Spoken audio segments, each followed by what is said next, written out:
Hello दोस्तों, कैसे हैं आप लोग। तो आशा करते हैं कि आप लोग सब ठीक होंगे। और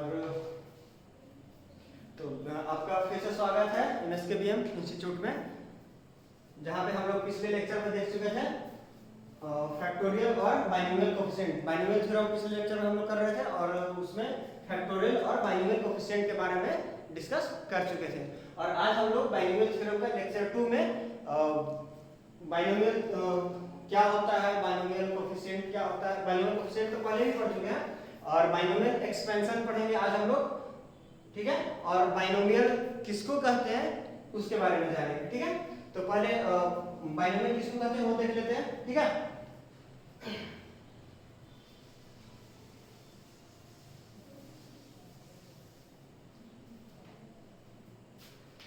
तो डेफिनेशन लिख लेते हैं पहले, बाइनोमियल क्या होता है। तो in algebra a polynomial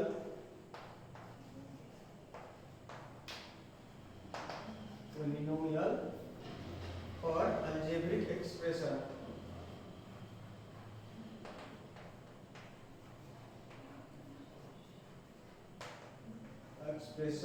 of two unlike term, ठीक है। क्या unlike term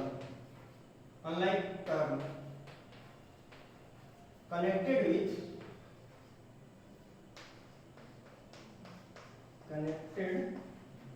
with addition or subtraction,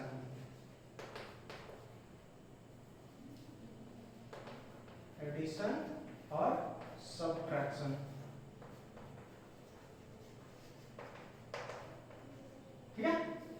तो यहां से हम लोग क्या समझ पा रहे हैं कि बाइनोमियल कहते हैं किसको है। सबसे पहले देखेंगे कि इन अलजेब्रा में अब पॉलिनोमियल या अलजेब्रिक एक्सप्रेशन क्या है, पॉलिनोमियल या algebraic expression of two unlike term. ये यहां पे गौर कीजिएगा थोड़ा, अनलाइक टर्म क्या होना चाहिए, अनलाइक मतलब डिफरेंट, अलग अलग, ठीक है। तो unlike term connected with addition और सब्ट्रैक्शन, ठीक है। तो वो कनेक्टेड विथ किससे होना चाहिए, एडिशन या सब्ट्रैक्शन से वो कनेक्टेड होना चाहिए। फॉर एग्जांपल क्या हो जाएगा, 3x प्लस y, ये क्या है, बाइनोमियल का एग्जांपल है, ठीक है। 3x प्लस y एक बाइनोमियल का एग्जांपल है। और एग्जांपल देते हैं तो 2x प्लस 5, ये भी एक बाइनोमियल का एग्जांपल है।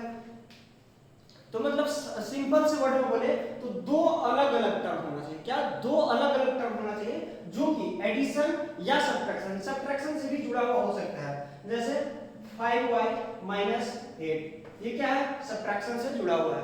तो दो अलग अलग टर्म जिसको हम फर्दर सोल्व नहीं कर सकते हैं, ठीक है, दो अलग अलग टर्म होना चाहिए और जो एडिशन या सब्ट्रैक्शन से जुड़ा हुआ हो, तो उसे हम क्या बोलेंगे, बाइनोमियल, ठीक है। हम उससे बाइनोमियल बोलेंगे, ठीक है। तो बाइनोमियल के बारे में जान लिए। तो अब हम लोग आगे देखेंगे।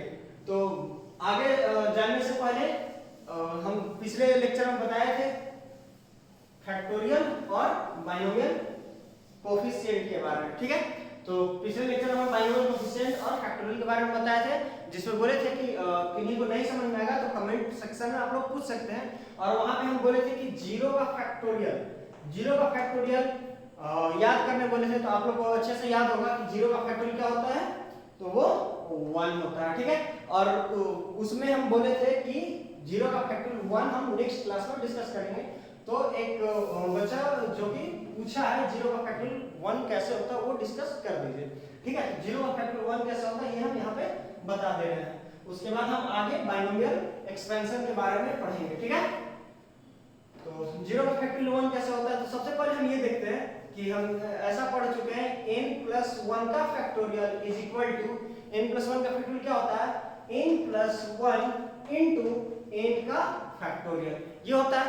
ये आप लोग बहुत अच्छे से जानते होंगे, पिछले लेक्चर में हम पढ़ चुके हैं, ठीक है। तो जो पिछला लेक्चर नहीं देखे हैं वो लिंक में नीचे डिस्क्रिप्शन में लिंक मिल जाएगा फर्स्ट लेक्चर का, वो वहां से देख सकते हैं, ठीक है। तो उसके बाद यहाँ पे क्या है, n+1 का फैक्टोरियल इसको लिखेंगे, इसको n+1 का factorial equal to n+1 into n का फैक्टोरियल। यहाँ से क्या लिख पाएंगे, n+1 का factorial divided by n 1 is equal to क्या लिख पाएंगे, n का फैक्टोरियल। अब यहाँ पे हम क्या करते हैं, इसमें पुट कर देते हैं, put n is equal to 0। जब n is equal to 0 put कर देंगे तो उससे क्या होगा कि n is equal to 0 plus 1 का factorial divided by 0 plus 1 is equal to 0 का फैक्टोरियल। तो यहाँ से हमें क्या समझ में आता है कि 0 का फैक्टोरियल इसको जब फर्दर सोल्व करेंगे हम तो 0 का factorial is equal to 0 plus 1 का फैक्टोरियल इज इक्वल टू क्या हो जाएगा, 1 का factorial divided by 0 plus 1 is equal to 1। ठीक है, अब इसको सोल्व करेंगे तो 1 का फैक्टोरियल हम जानते हैं 1 होता है और 1 का वैल्यू 1, तो 1 बाय 1 कितना हो गया 1। तो इसका मतलब यहाँ से हम क्या लिख पाएंगे, 0 का फैक्टोरियल इज इक्वल टू 1। और ये हम पिछले क्लास में आपको बता चुके थे। ठीक है, उसमें हम बोले थे आप लोग इसको याद कर लीजिएगा और ये भी बताए थे कि हम इसका एक्सप्लेनेशन या प्रूफ नेक्स्ट क्लास में डिस्कस करेंगे, जो कि हम यहाँ पे आपको कर दिए हैं। ठीक है, तो इसको अच्छे से आप लोग देख लीजिए और समझ लीजिए, और जिन्हें भी किसी भी प्रकार का प्रॉब्लम हो वो कमेंट सेक्शन में पूछ सकते हैं। ठीक है, तो इसे इरेज कर देते हैं।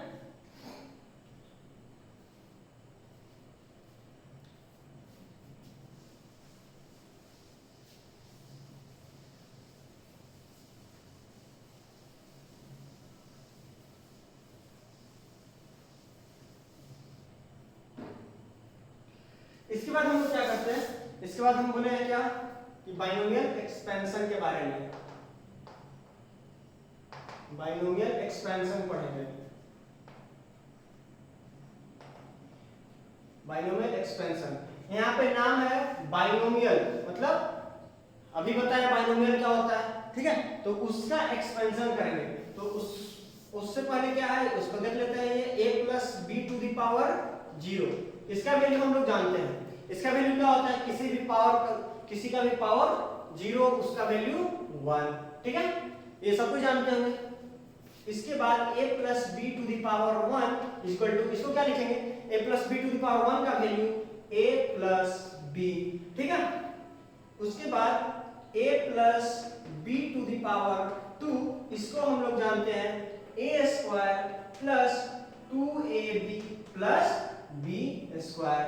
ठीक है, इसके बाद a प्लस b का whole cube is equal to क्या लिख पाएंगे, a cube plus 3a square b plus 3ab square plus b cube. ठीक है, तो यहाँ तक हम तो आसानी से लिख पाते हैं।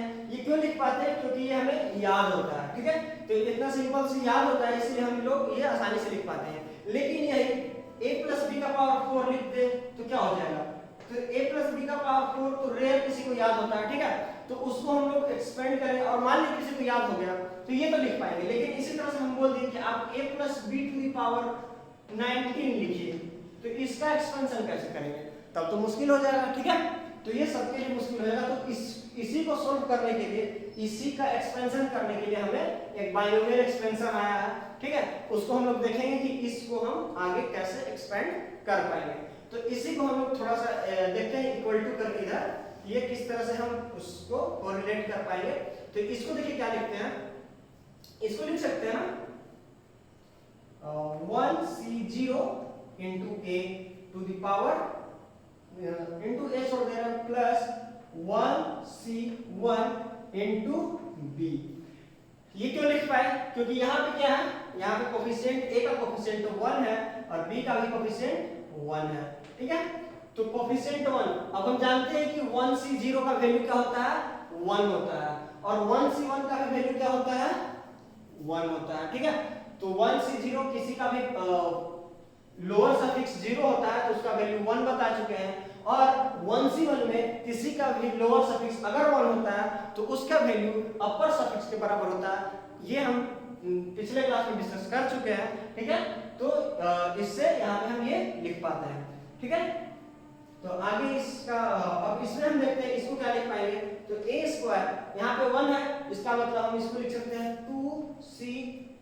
2c0 a to the power 2 minus 0 plus क्या लिखेंगे 2c1 a to the power 2 minus 1 और b to the power, sorry यहाँ पे b का पावर छूट रहा, b to the power 2 plus 2c1 a to the power 2 minus 1 b to the power 1 plus 2c2 b to the power 2। ठीक है, इस तरह से हम लिख लिए। इसी तरह से हम इसको भी लिख पाएंगे। ठीक है, तो यहाँ से हमें क्या समझ में आता है, कुछ कोरिलेट करेंगे हम, तो इस तरह से हमें समझ में आएगा क्या कि अगर यहाँ पे पावर 2 है, जैसे a प्लस b का पावर 2 लिखे हैं, तो अगर पावर 2 है तो यहाँ पे 2c0 लिखे हैं। ठीक है, और a का पावर यही अपर सफिक्स जो पावर है वो माइनस ये जो 0 लोअर सफिक्स इनटू b का पावर ये 2, सॉरी b का पावर 0 ये लोअर सफिक्स। इसके बाद क्या कर सकते हैं, 2c1 और a का पावर 2 माइनस 1, मतलब ये क्या है, हमारा लोअर सफिक्स हमेशा एक एक करके बढ़ रहा है। पहले 0 से स्टार्ट होगा और 1 फिर 2, उसके बाद हम जानते हैं 2 के बाद 3 नहीं लिख सकते हैं। और वो क्यों नहीं लिख सकते हैं, क्योंकि हम पहले ही बता चुके हैं बाइनोमियल कोएफिशिएंट में कि यहाँ पे लोअर सफिक्स कभी भी अपर सफिक्स से बड़ा नहीं हो सकता। ठीक है, तो इस तरह से हम इसको भी एक बार देख लेते हैं कि ये क्या होता है। तो यहाँ से इसको क्या लिख पाएंगे, इसको लिख पाएंगे कि a क्यूब मतलब 3c0 a का power 3 minus 0 b to the power 0 plus 3c1 a to the power 3 minus 1 b to the power 1 plus 3c2 a to the power 3 minus 2 b to the power 2 plus 3c3 a to the power 3 minus 3 और b to the power 3। ठीक है, तो इसी को देखिए same यही चीज यहाँ पे लिखा हुआ है।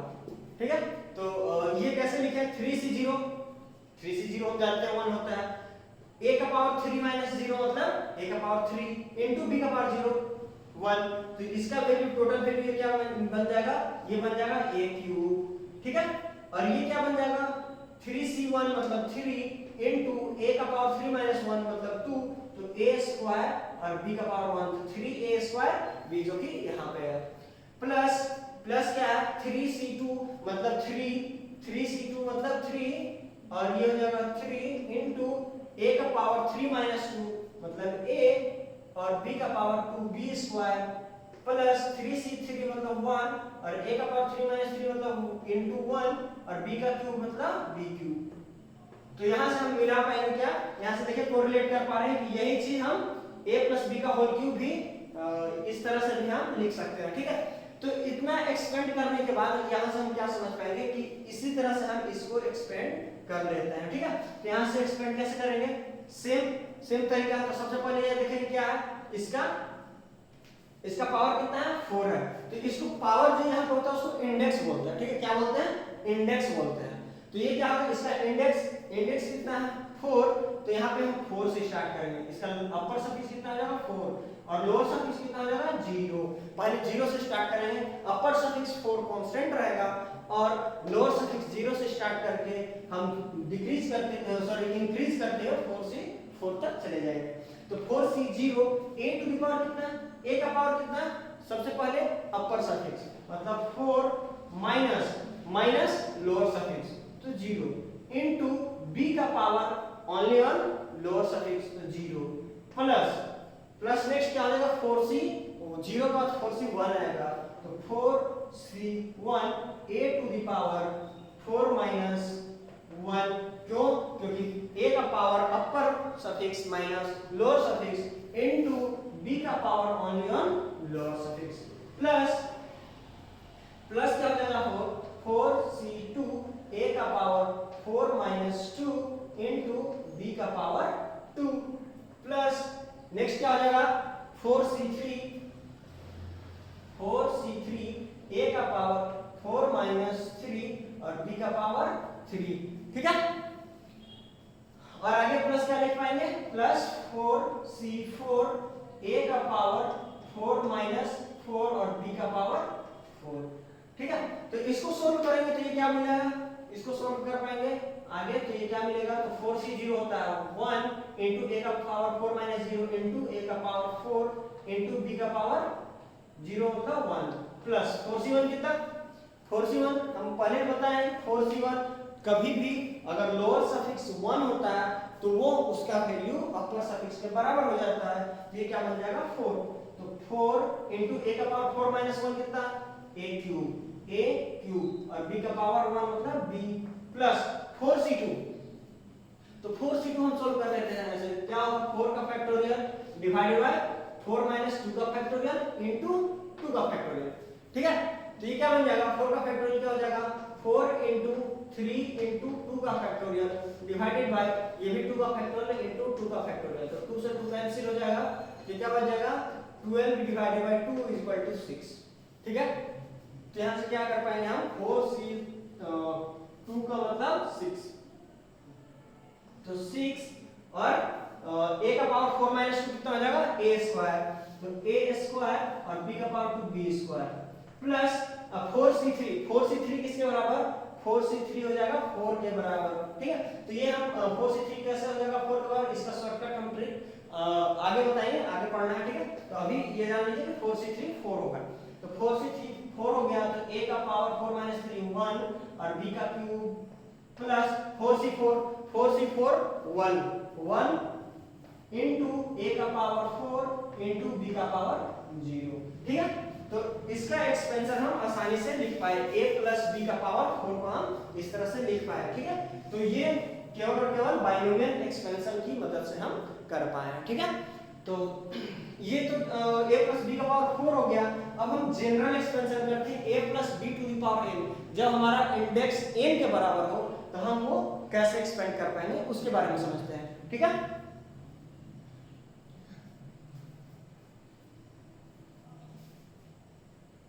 इसे इरेज कर दे रहे हैं।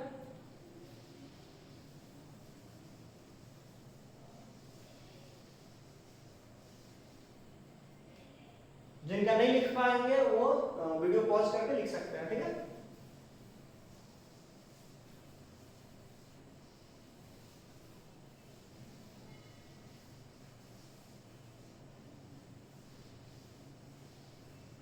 अब जनरल एक्सपेंशन करते हैं a plus B to the power n का। तो a प्लस बी का पावर n का एक्सपेंशन करेंगे तो क्या हो जाएगा a प्लस बी का पावर n का एक्सपेंशन करते हैं तो ये क्या हो जाता है, सबसे पहले क्या आएगा अपर सफिक्स और nc0। यहाँ पे अपर सफिक्स में ये जो इंडेक्स होता है अपर सफिक्स में क्या हो जाएगा इंडेक्स के बराबर और लोअर सफिक्स 0 से स्टार्ट होता है इनटू ये first term a to the power upper suffix minus lower suffix n minus 0 into b to the power lower suffix 0 plus आगे प्लस क्या हो जाएगा nc0 के बाद आएगा nc1। ठीक है, क्या आएगा nc1, तो यहां से हो जाएगा nc1 into a to the power upper suffix minus lower suffix. ठीक है, तो n minus 1 into b to the power कितना लोअर सफिक्स, तो ये हो जाएगा 1 प्लस नेक्स्ट क्या हो जाएगा nc0 nc1 उसके बाद आ जाएगा आपका nc2, तो nc2 a to the power n minus 2 b to the power 2। ठीक है, प्लस nc3 2 के बाद 3 nc3 a to the power n minus 3 b to the power 3 plus dot dot dot इसी तरह से ये आगे चलते चला जाएगा। तो आगे हम क्या लिख पाएंगे, ये 3 के बाद 4 5 6 7 8 9 जितना तक ये जाएगा जब तक ये n के बराबर नहीं हो जाए, जब तक ये 3 जो है 3 4 ये आगे इंक्रीज होते हुए n के बराबर नहीं हो जाए तब तक ये आगे चलते जाएगा। तो आगे ये इस तरह से क्या लिख लेते हैं nc(n-1) लास्ट टर्म लिखने से पहले एक n-1 हम लिख लेते हैं। तो nc(n-1) तो a to the power upper minus lower मतलब n-(n-1) अपर सफिक्स क्या है n है और लोअर सफिक्स n-1 है। तो यहाँ पे a का पावर n-1 में लिखेंगे n-1 लिखेंगे into b to the power क्या लोअर सफिक्स, तो लोअर सफिक्स किसके बराबर है, तो n-1 ये है तो b का पावर n-1 प्लस अब लास्ट टर्म क्या हो जाएगा nc(n-1) तक तो लिख लिए। अब इसके बाद क्या हो जाएगा ncn, तो ncn a to the power upper suffix minus lower suffix मतलब n-n into b to the power lower suffix n के बराबर, ठीक है। तो इसको हम a plus B to the power n को इस तरह से हम एक्सपेंड करते हैं, ठीक है। तो यहाँ पे a का वैल्यू आपका गिवन रहेगा, मान लीजिए कि हो सकता है कि वो 10 हो, 19 हो, 18 हो, 15 हो, ऐसा कुछ भी हो सकता है। तो उसको हम अगर कोई क्वेश्चन दे दे तो उसको हम इस तरह से एक्सपेंड करके उसको सोल्व करके लिख सकते हैं। अब यहाँ n का वैल्यू पुट कर देंगे, nc3 मतलब n का वैल्यू मान लीजिए कि यहाँ पे 18 देता है, तो यहाँ पे 18c3 आएगा। 18c3 को आप लोग सोल्व कर पाइएगा कैसे, वो तो बता चुके हैं। nc3 क्या होता है, n का फैक्टोरियल डिवाइडेड बाय n 3 का फैक्टोरियल इनटू 3 का फैक्टोरियल, ये सब आप पढ़ चुके हैं, ठीक है। तो ये सोल्व करना बहुत इजी है आप लोग के लिए। तो इस तरह से हम एक्सपेंड कर पाते हैं, ठीक है।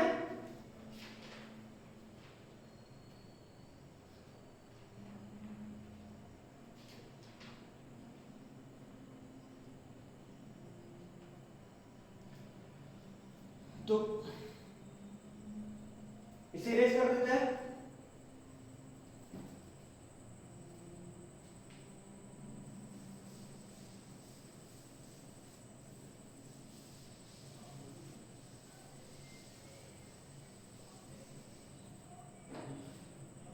अब जनरल टर्म हम जब पढ़ चुके हैं तो हम एक क्वेश्चन कर लेते हैं थोड़ा सा। a plus B to the power 6 निकालते हैं, ठीक है। a plus B to the power 6 निकालते हैं तो क्या आएगा, a plus B to the power 6। तो इसको हम सोल्व करेंगे तो इसका जब एक्सपेंशन करने लगेंगे तो ये क्या निकल के आएगा, तो a टू दी पावर 6 पहले हम क्या करेंगे, सबसे पहले जो ये क्या बोलते हैं, इसको इंडेक्स बोलते हैं। ये क्या है, इंडेक्स है, इंडेक्स है, ठीक है। तो ये हमारा इंडेक्स है। तो सबसे पहले क्या स्टार्ट करते हैं, अपर सफिक्स जो है हमारा इंडेक्स के बराबर होता है और लोअर सफिक्स 0 से स्टार्ट होता है, nc0। तो n के जगह पे यहाँ पे 6 है तो 6c0 से स्टार्ट हो गया और 6c0 a to the power upper suffix minus lower suffix, तो 6 minus 0 into b to the power lower suffix, तो b to the power 0 plus 6c0 के बाद 6c1, तो 6c1 a to the power 6 minus 1 b to the power 1 plus 6c2 6c1 के बाद 6c2 a to the power 6 minus 2 b to the power 2 plus 6c3 a to the power 6 minus 3 b to the power 3 plus 6c4 a to the power 6 minus 4 b to the power 4 plus 6c5 a to the power 6 minus 5 b to the power 5 plus अब तो last term बच गया 6c6 a to the power 6 minus 6 और b to the power 6, ठीक है।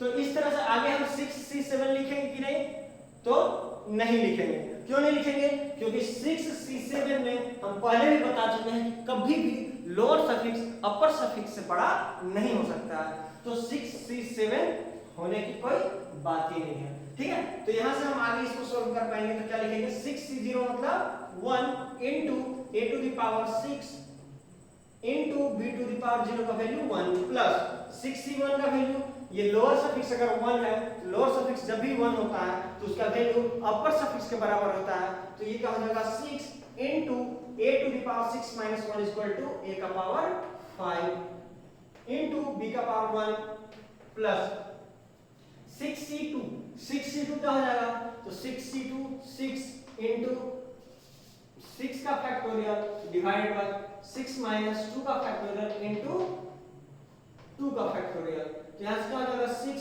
into 5 into 4 का factorial divided bye 4 का factorial into 2 का फैक्टोरियल, तो ये 4 से 4 कैंसिल, तो 2 6 × 30 बाई 2 15, ठीक है। तो ये कितना हो जाएगा 15 into 62 a to the power 4 b to the power 2 plus 63 किसके बराबर हो जाएगा, तो 6 into आप लोग सॉल्व कर लीजिएगा, हम शॉर्टकट कर लेते हैं 6 into 5 into 4 divided by 3 into 2, तो ये 6 से 6 कैंसिल 20 हो जाएगा, ठीक है। तो ये 20 a to the power 6 minus 3 कितना 3 और b to the power 3 plus 64 62 के बराबर और 62 15 के बराबर, ठीक है। तो 15 a to the power 6 minus 4 2 और b to the power 4 plus क्या 65 मतलब 61 तो 6 के बराबर और a to the power 6 minus 5 कितना 1 और b to the power 5 plus 66 1 के बराबर तो 1 into a to the power 6 minus 6 a to the power 0 मतलब 1 into b to the power 6, ठीक है। तो इस तरह से हम a plus b का पावर 6 को एक्सपेंड करके ऐसे हम लिख पाएंगे। तो ये हमारा बहुत ही सिंपल हो गया बाइनोमियल एक्सपेंशन की मदद से, ठीक है। तो ये आप लोग देख लीजिए और इससे लिख लीजिए।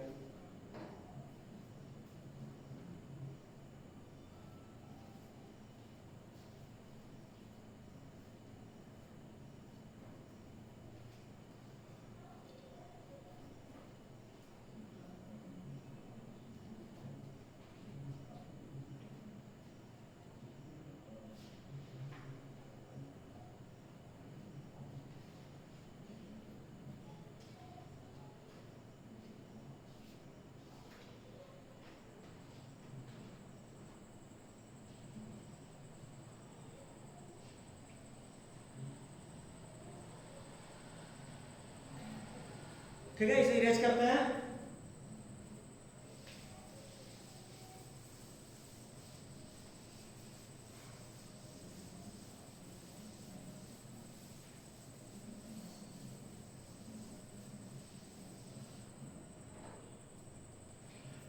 तो आज के लिए इतना ही रहने देते हैं और बाकी नेक्स्ट क्लास में हम एनसीईआरटी का कुछ क्वेश्चंस कर लेंगे और एनसीईआरटी का कुछ एग्जांपल्स कर लेंगे, ठीक है। और उसके बाद एनसीईआरटी जब कंप्लीट हो जाएगा तो उसके बाद हम जेईई मेन एंड एडवांस का भी कुछ क्वेश्चंस करेंगे और उससे रिलेटेड कुछ पहले पढ़ाएंगे और उसके बाद हम क्वेश्चन करेंगे, ठीक है। तब तक के लिए बाय बाय।